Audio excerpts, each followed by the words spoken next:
But then again, you do also have to realize that you have different vehicles on each team. Like you have uh, like there's pretty much two teams. There's the Russians and then there's the Americans. Wow, imagine that Russia and America going at war with each other.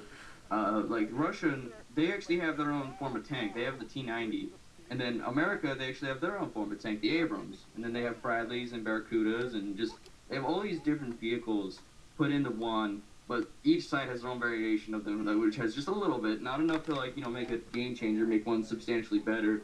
But one might be a little bit faster, and one might have a little bit more firepower, but not enough, to ruin it. Yeah. Well, one thing, probably one of my biggest points that I have here is that, like, even though Battlefield, I do admit it's a really good game, and it's definitely like a lot of work has been put into it, and I assume that Battlefield 3 is going to be a really good game, just like I know that Modern Warfare 3 is going to be a good game, but like it's Modern Warfare 2 and Black Ops had it a little bit too, and then I know Modern Warfare 3 will have a lot of it. It's got like that hype factor where it's got like the whole community behind it, because like no matter how good or bad of Call of Duty is, it's always going to make more money than any other game, just because it's got the hugest community like on the internet, and it's got the hype factor and stuff, and like the things that they do just make Will people want to Battlefield play 3 it. be the Call of Duty killer? Well, I don't know. I don't know. It'll definitely be close, but I think that Call of Duty it's just got such a huge community, I and think it will get it'll. more sales, yes, but I don't know how many. By the end of, I don't know, maybe 3 months after both games are out, I don't know which one will have more people playing it by the end of that. That's going to be really close. I know, and then Call of Duty, it's one of those games where like even though you may buy it and play it for a couple months, and then you may get bored of it just like any other game, but people always come back to it, whether it be even COD 4 or something like that. People will always come back to the Call of Duty series, just because it's so Okay, fun and stuff like that. okay, we're drifting a little off topic, so I'm going to go ahead and go to my next point. Destructible environments. So, like, say you shoot an RPG into a house or onto a tree. The tree falls down. The house gets a hole in it, you know, and then it's such a good way to eliminate campers because if there's like a sniper hiding behind, he's a really good headshot glitcher. You just get an assault guy to bring out a grenade launcher, shoot it, the cover, and the cover's gone. He's got to move. Yeah, it's alright.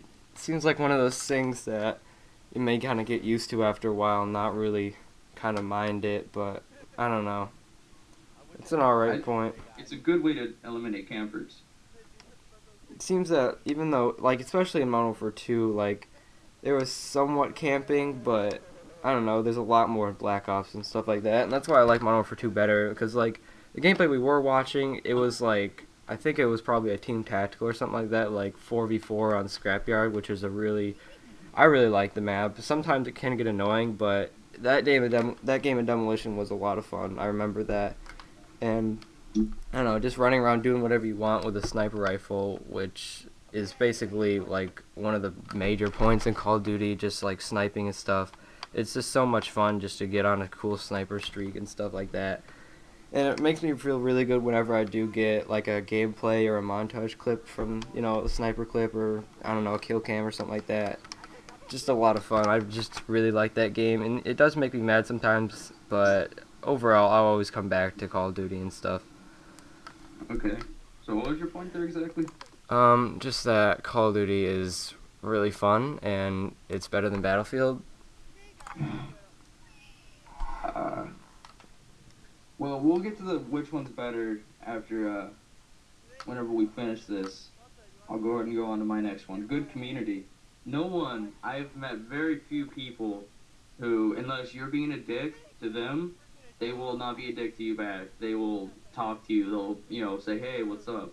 It's a very tightly knit community. It's very nice. There's no rage quitting. There's hardly ever rage quitting. And, like, I barely ever get into a game that people rage quit just for the sole fact that it's just a good community. People, enjoy playing it. I guess you have it there, but it's a much smaller community than Modern Warfare 2, and you have to really, really like Battlefield to really like get into it and play it more than a Call of Duty game. And in Call of Duty, there's so many more people playing, and like there's like the little kids that play, and I do admit they are annoying sometimes, but I don't know, a game like Battlefield, I can't ever picture it making me that mad to rage quit, but Modern Warfare 2, like that can happen. Like I'll rage quit and stuff because there is like BS sometimes in it, but overall, I think that you can have a lot more fun playing Modern Warfare 2, even though it can make you mad sometimes. But I don't know, Battlefield, I can play it and I'll play it casually, but I don't know. It just seems to me like it's just an alright game. Like I can never think it's the best game ever or anything, but I won't ever rage quit on it because I have played it before. It is an alright game. I do like it and stuff like that, but I just don't think it's at the Call of Duty status. You know what I mean? It's a good Okay. second place though for first person shooters though. I'll give it that. Okay. I'll give you that one. Okay. On 6, it emphasizes teamwork. Mm, For example, one guy can win a game of Call of Duty in team deathmatch. One guy can win a game in domination.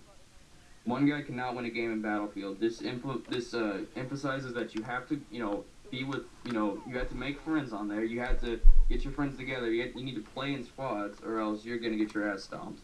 And I think that's your problem. Why you don't really like it is because I don't think you've ever been into a full squad, actually, who's coordinating with each other. Call of Duty, it doesn't really like you can do it, and that'll help. And I admit that because I've been in a clan before in Call of Duty, and it did help. We did win a lot more. But still, I can go into a game, and if the other team's, either not good or, they're just not experienced, I can go in there, I can rush in there, get a nuke, and win. You can't do that in Battlefield. mm, So you have a chance, unless, even if you're bad, you can still have fun with it because you have a chance, because you can't just get owned by all these people who are, the highest rank, level 50, you know. If they're not with a team, then you can still win if you guys are doing alright. I don't know. I guess that can be a good or bad thing because in Call of Duty it is fun when you play with friends, and I have friends that I play with, and I've played with you before, and it does help when you're playing with friends. But when you're playing alone, you can still, like you said, you can just go in there and just rape everyone that's in pub matches. But is that a bad thing? I don't know. I guess we'll call that neutral. We won't give a point there. Yeah. All right. Well, let's see here. What else do I got here?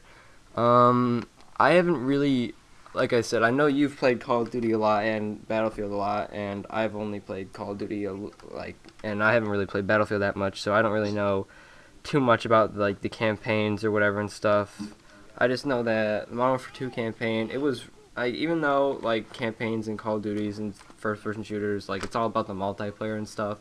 But the campaign for Modern Warfare 2, it was pretty epic and it was fun, and I do play occasionally a mission from time to time, but I don't know. Can you explain a little bit about the Battlefield campaign? Because I don't know anything about it. Okay. Well, it's actually, they threw some comedy into it, because the first one, I didn't play the first one, so all I know is the basic story of it.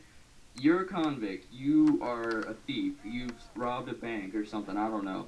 And you have a choice. Like, this is the character that you play as. You can either go to jail or you can join Bad Company, which is a special forces unit that goes in and does whatever. And so he chooses to join Bad Company, and that's where they get the name Battlefield Bad Company. And you have a Sarge who's always talking about retirement. You have a redneck and you have a nerd, pretty much. And you go and you steal gold in the first one. It's like to get gold or so I don't know. I've never played the first one. And then the second one, now you're actually getting into more serious stuff. Like the Russians have compromised a weapon and they're coming in, and you got to stop them. And I don't really want to spoil it for anyone because people are buying Battlefield Bad Company too still. So I don't want to spoil how it goes. But it was a very long campaign, I think.